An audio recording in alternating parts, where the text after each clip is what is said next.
আলোচনার মতো আমরা কর্মসূচি আমার সাথে মালিক তাদের গ্রেডের কথা 5টি গ্রেডের কথা ইতিমধ্যে তারা স্পষ্টভাবে না। আমরা ইতিমধ্যে বিভিন্ন ধরনের কর্মসূচি করছি।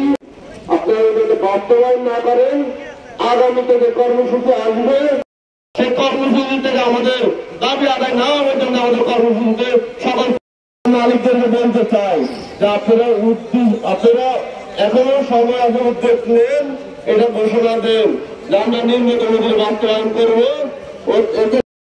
এই আশা রেখে আমি সবাইকে আগামী দিনের কর্মসূচিতে আমরা যারা আবেদন করতে পারি সেই উদ্যোগ নিয়ে সবাইকে আহ্বান জানাই।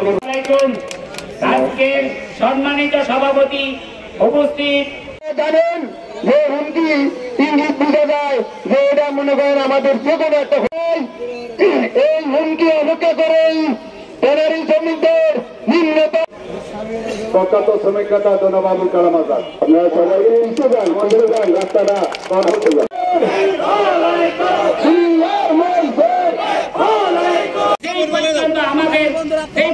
আমাদের নিম্নতম মজুরি বাস্তবায়ন না হবে এই পর্যন্ত আমাদের ধারাবাহিকভাবে আমরা ইউনিয়ন যে সিদ্ধান্ত দিব সেই সিদ্ধান্ত মোতাবেক আমরা আমাদের অক্ষরে অক্ষরে পালন করবো। প্রয়োজনে আমরা মাঠে নামিয়ে হলো রক্ত দিয়ে হলো আমাদের নিম্নতম মজুরি আদায় করে ছাড়বো ইনশাআল্লাহ। সবাইকে দিন যাবে আমরা ঈদ উপলক্ষে দিয়ে আপনাদের আজকে ডাকছি, এটাকে আপনাদের বলে দিতেছি ঈদের পরে সোজা আঙ্গুলে কি উঠবে না, আঙ্গুল বেঁকা করে হলো কারখানা বন্ধ করে আমাদের মালিকের কাজ আছে কিনা মালিকের ব্যবসা আছে কিনা সেটা দেখার দরকার নাই। যখন মালিকের ব্যবসা হয়েছে একটা ফ্যাক্টরি 10টা ফ্যাক্টরি হয়েছে তখন কি আমাদের 2 টাকা দিছে? কোনো মালিক দেয় নাই, আমাদের দিকে তাকায় নাই। এখন আমাদের দেওয়ালে পিঠ ঠেকে গেছে।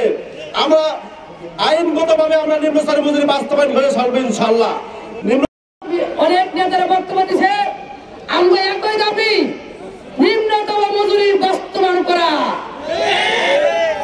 আমাদের নেতারা যে ঘোষণা দিব ঈদের পরে আমরা অক্ষর অক্ষরে পালন করে নিম্নতম মজুরি বাস্তবায়ন করবো ইনশাআল্লাহ। আমরা কিরকম বক্তব্য দিব না। আমাদের নেতারা খবর দেখে না, খবর ছড়ে না, খবর তৈরি করে। আমরা কিরকম পিছপা হইতে পারি না। আমরা নেতারা অনেক ধোঁকা দিছে